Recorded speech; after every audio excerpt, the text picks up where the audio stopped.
So I want to play a game. I want to play a game called What's in the Box. I'm going to get Mike. I'm going to need another beer for this, though. One sec. Sure. Well, while you're getting a beer, I'm going to get... Waitress, I'd like another beverage, please. I'm going to get my producer friend Mike to cue up some sound, cue up the sound for What's in the Box. Oh, what's in the box? What's in the fucking box? And there it is. All right, great. Yes, that's Brad Pitt from the movie Seven. What's in the box? Oh, right on. Love it. Love it. That's a good one. Love it. So I've got a box of comics here. I like comics. That I know you're a Marvel guy. Yeah, I am. So I'm gonna. You're gonna give me all DC ones. I'm gonna give you all DC. Oh, I'm gonna start you with a DC. Just to make me look like an idiot, you're gonna give me all DC. I'm gonna start with the DC, but I think what I'm gonna do with this, because it's an audio and a video, is the people listening at home are gonna go, "Well, what the hell is he showing them?" So I'm gonna show you. I want you to say what it is, and then we can. You're gonna know what it is, 100%. Okay. So here's the first. Well, wait. So you're showing me an issue, and what am I supposed to do? I just want you to give me your thoughts as soon as you see it, because I'm 100%. I'm only going to show you stuff that I think you're going to know. Okay. So I'm doing a Kevin Smith here, where I just see something and talk about it. Right. Okay. This has got the original sticker on it. Okay. And this is, I think, the 5th print. Here we go. The comic has a sticker on it. That's not good. Right on the comic? Okay, no, it's on the backer board. Oh, remember that place? Yeah. Okay. Wow. So I gave you that. No, I bought this one. You bought that one? I thought I bought this one. No, I've got other ones that you've given me. Well, you so, definitely didn't pay $1 for that at Twice Told Tales, because that's the death of that. Okay, so that's the death of the second Robin. And what they did in that is they came to a point where you could either phone in for the death of the Joker, or you could phone in for the death of Robin. And the back, so that what you have is the trade paperback of 4 issues together in one. And in, I can't remember, the second issue, at the end of it, there was 2 phone numbers, and one you called for Robin to die, and the next one you phoned for Joker to die. And the votes came in, and they voted for Robin to die, and they killed Robin off. And that is the whole story. And that is a really, really, I love this story. Awesome story. I love it. Brutal. I got the green Death in the Family, and there was I think a red was the first print. Yeah. Wow. Okay. Cool. So there's a green. I don't know. I can't remember. They changed the colors of the Death in the Family. So I think the first print is red, and then it goes orange or something, and then I got the green, which is the 3rd print. But it's still worth cover on that too. Still worth like $200. Yeah. Well, so it's pretty great. So that my friends is the Death in the Family by Batman. They've combined it into one big trade paperback. Trade, yeah. So then, but there was individual. No, say it after me, Brent. Trade paperback. Trade paperback. There we go. There was individual issues of it, but they combined it into this. So, anyways, that was really cool. All right, what's in the box? Number 2. Woo! The excitement builds. Oh, are you kidding me? That's a reprint of X-Men #1. Holy crap! Yeah, that's the one that you gave me. Okay, so, well, that's it. Wow, that's like X-Men #1, man. Give us a little history on that.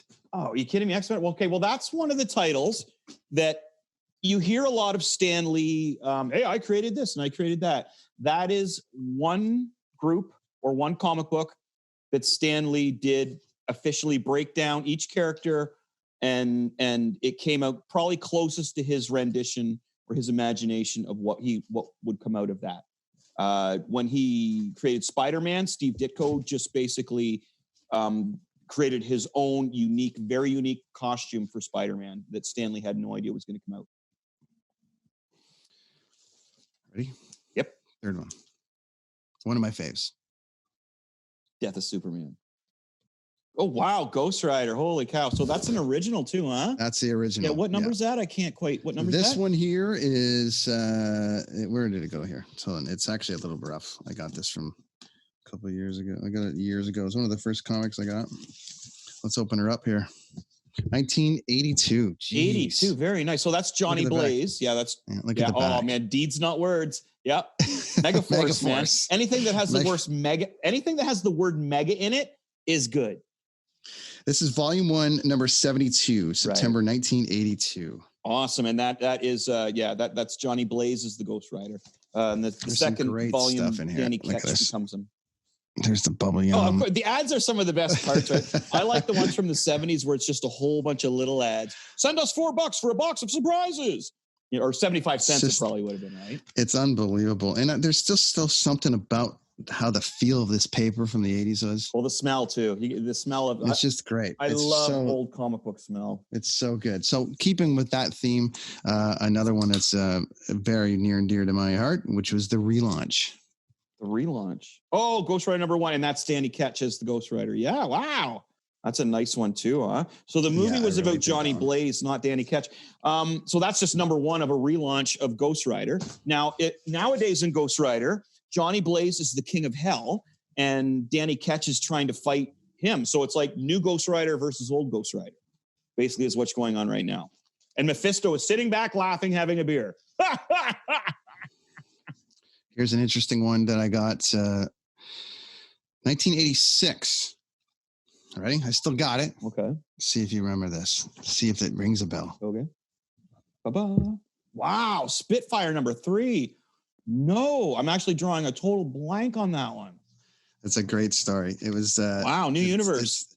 It's a new universe, and then there was which came with that in 1986. Night Mask, another new universe. See, I don't know anything about these. Who are the artists in those?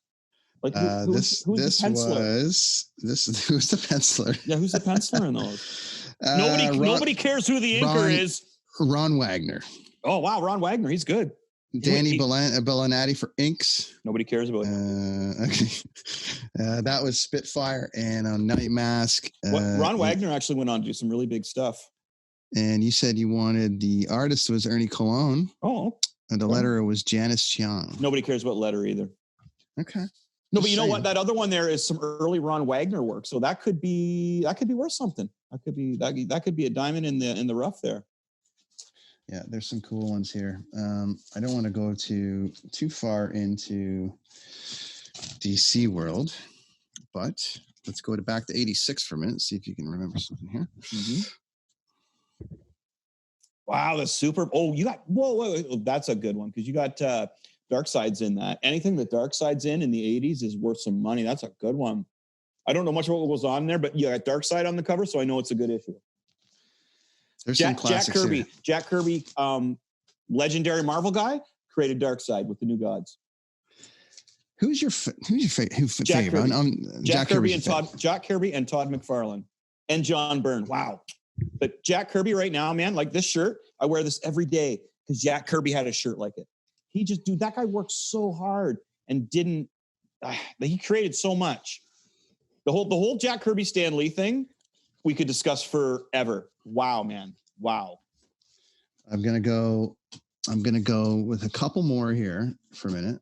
And these are just bringing up some classics that I have because I got a lot of new Superman and new Batman from like the 90s. Mm-hmm. So no one really cares about that, I guess, per se. A lot of cool detective comic stuff, but Robin, I got, some stuff like that, but some little Chuck Norris comics. Here you go. Here's a good one. This one's a little rough, but I kept it. Whoa, nice. Oh, why isn't it in bag and backer board? Well, man? I'm just pulled it out right now because unfortunately, I think it was given to me, and there's some stuff that's got some damage. I think I got it from a cousin. But anyways, let me see it one more time. Sorry, explain to our listeners what this is here. Well, it's Jack Kirby just came back to Marvel after that. It was when he went to DC and just came back, and he created Captain America. Stan Lee did not create Captain America. Jack Kirby. And he created Captain America. In case Brent Fitz happens to watch this, he'll like the back cover. Oh, Evel Knievel. I had that too, man. I had him on the when you shoot him. It's quite something. Didn't they redo that with Toy Story with Keanu Reeves? Yeah, he's Captain Canada. How cool is that? See, I'm not a big Toy Story guy. I haven't seen all those. My wife and I were thinking about binge watching. Yeah, the secret of teaching yourself music in 1 hour. There's these ads. That's actually me. There's actually all these ads in here, which are pretty funny. Oh wait, I think that was Brent Fitz, wasn't it? I don't know. I have to look. I think that was Brent Fitz back in the day. There. Yeah, that's what he did before he was a massive success with drumming. Yeah, and then I got a couple that you gave me. But here's the oldest comic in the collection that I have right here, which is pretty cool. I just pulled it out here for you too. Here's one for you. Oh yeah, the old Superboy stuff, huh? Wow. with Vincent. Who's this? Vincent Price. Shrunken heads. On the Oh back man, of the that's shrunken heads. well, that's a toy. I remember they used to have a toy and it shrink the heads down, man. Oh my God, Kids there's thought so that many was cool things. And then there's no like shortage of Lobo. I got the PI part 1, part 2, part 3.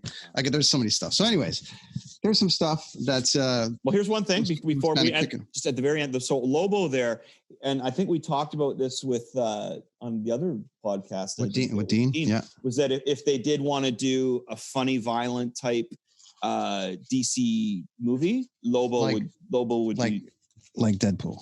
Yeah, like Deadpool, man. Like they could really do Lobo up. It would be done proper. They'd have to get Bisley in there, or Beasley, however he pronounces his name. Oh, you know what? Here's one I wanted to show you.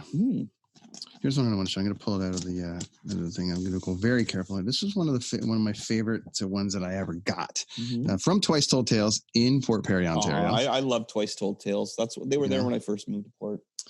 But here you go. Oh wow! What number is that? Look at that. Oh, dude, what number is that?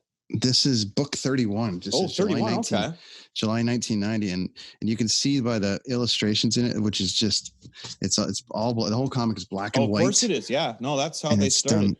It's done like that, and it's like the turtles aren't comic-y here; they look like actual turtles and stuff. It's just it's just such a rad little. Okay, so if you want to watch a really cool documentary on either toys or just a comic book, watch the Eastman Laird documentary on Ninja Turtles, because man, they punk rocked it, right? Like they created the turtles at a bar on napkins with a marker. Oh wow. And it got to the point where they were just bad. They were best friends. That they brought it up all of a sudden. Hey, here's $1 million. And they're like, oh my God, high fiving, like, whoa, look at us. It was like a punk rock comic book. And then it got to the point where the one guy's like, I could sell out now.